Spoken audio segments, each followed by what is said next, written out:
میں کلب بلوی صاحب سے انتہائی معذرت کے ساتھ میں گزارش کروں گا، آپ مولا کے ذاکر ہیں، بے شک وہ بھی مہمان تھے، آپ بھی مہمان ہیں، مگر آپ مولا کے ممبر پہ آتے ہیں، آپ کو تھوڑا سا ادب کا جو ہے نا خیال رکھنا چاہیے۔ ہم سید ہیں، ماموں سید ہیں، میں ان کا بھانجا ہوں، میں سید ہوں، میں آپ سے درخواست کر رہا ہوں، آپ کا بھائی مجھے دھکے دے رہا ہے، آپ کہہ رہے ہیں میں بھی تو مہمان ہوں، میں صرف آپ سے نہیں جی، یہ ممبر میں اس طرح کی تہذیب ہونی چاہیے، آپ جگہ جگہ پورے ملک میں پڑھتے ہیں، آپ پلیز احتیاط کیا کریں۔ جناب کلب عباس علوی صاحب۔ سید ہی لے کے بہ گئے ہیں، صلوات پڑھو بابا سے بلند جی، صلی اللہ سیداں دے گوڈے ہیں جی، ایک صلوات بابا سے بلند پڑھو جی۔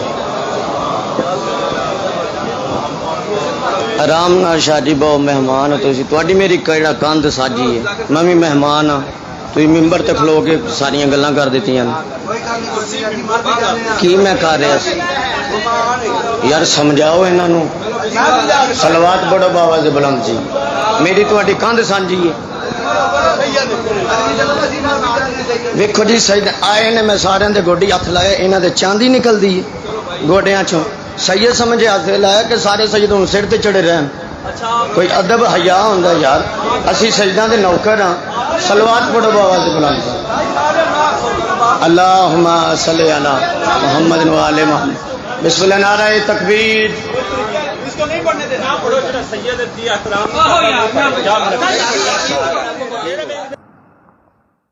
کو علماء سے دور کیا جا رہا ہے، ہاں، اور سب سے بڑا المیہ جو ہمارے پاکستان میں، کوئی ڈاکٹر بھی ہے نا، ہم پوچھتے ہیں ڈگری دکھاؤ، ہاں، حکیم بھی ہو ڈگری دکھاؤ، انجینئر بھی ہے ڈگری دکھاؤ، کہاں سے پڑھ کے آئے ہو، لیکن اس ممبر پہ جو بھی آتا ہے کوئی ڈگری نہیں۔ ہمارا دین اتنا سستا ہے، کسی عالم نے اچھا جملہ کہا تھا کہ اگر اس قوم کو سدھارنا ہے نا، اس قوم کا ممبر سدھر جائے تو یہ قوم خود بخود سدھر جائے۔ ہم ہر شخص سے ڈگری پوچھتے ہیں، اور میں نے تو کہیں پہ جملہ کہا کسی کو برا لگ گیا، میں نے کہا کراچی میں عربی گھوڑے بھی عالم بن چکے ہیں، ہاں؟ کوئی یہاں کمیٹی نہیں کہ پوچھا جائے تم نے امامہ سر پہ رکھا ہے، کس سے پوچھ کے رکھا ہے، کس مدرسے میں پڑھ کے آئے ہو، یہ کچھ جنا کے تو نہیں آپ دکان سے گئے اور خرید کے لے کر آئے، کہاں سے تم نے علم حاصل کیا ہے۔ وہ امام جو فرمائے کہ تمہارا پیش امام بھی عادل ہونا چاہیے، جن لوگوں کے ہم پاس کو جانتے ہیں، ہم ان لوگوں کے کردار کو جانتے ہیں، لیکن ممبر پہ بیٹھتے ہیں، کسی کو پرواہ نہیں، کوئی کمیٹی نہیں بنائی جاتی کہ بھائی یہاں پہ کوئی چیکنگ بیلنس تو ہو، ایون گورنمنٹ کی طرف سے چیکنگ بیلنس ہونا چاہیے۔ کتنے حکیموں کی دکانوں کو بند کر دیا، جدی پشتی حکیم ہے، میں نے بابا سے سیکھا کہ نہیں تمہارے پاس ڈگری نہیں ہے بند کر دو، کتنے بابوں کو پکڑا گیا صرف اس لیے کیونکہ ڈگری نہیں تھی۔ لیکن دین اتنا سستا ہے، جو بھی آتا ہے دین کو بانٹتا ہوا چلا جاتا ہے۔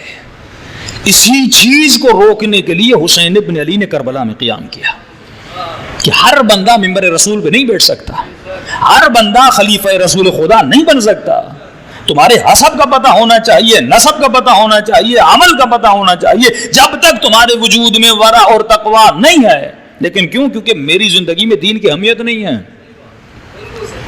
ہمارے یہاں مولوی کی تنخواہ ہوتی ہے 5,000، اور جو کرکٹ کا کوچ ہوتا ہے اس کی تنخواہ ہوتی ہے 5 لاکھ۔ تو لہو لعب کی ویلیو کتنی ہے؟ اور جو میرے بچے کو دین سکھائے، ایمان سکھائے، زندگی سکھائے، تو میں اپنی فطرت کو ویلیو نہیں دے رہا۔ جب تم اپنی عزت نہیں کرو گے تو خدا بھی تیری عزت نہیں کرے گا۔ کہ میں نے کل مثال دی کہ وہ خاتون جب حضرت عیسیٰ کو کہتی ہے میں جنت میں جاؤں گی، اللہ سے پوچھا، اللہ نے کہا جنت میں جائے گی۔ پھر حضرت موسیٰ نے کہا کہ اللہ نے کہا کہ تم جنت میں جاؤ گی، کہنے لگی میں کیسے جنت میں جاؤں گی، میں تو بدکارہ، میں تو گنہگارہ، میں تو فاحشہ۔ فوراً اللہ نے پیغام بھیجا، اے موسیٰ اب یہ جنت میں نہیں جائے گی، کیونکہ اس نے خود کو بے عزت کر دیا، اس نے خود اپنی عزت کو پامال کر دیا۔ جب تک اپنے عیبوں کو چھپا رہی تھی، اپنی عزت کر رہی تھی، تو میں بھی خدا اس کی عزت کر رہا تھا۔ جب اس نے خود اپنی عزت کو پامال کرنا شروع کر دیا، جب منبر اتنا سستا ہو جائے، جب دین اتنا سستا ہو جائے کہ میری کتنی بھی فیل ہوتی ہے تو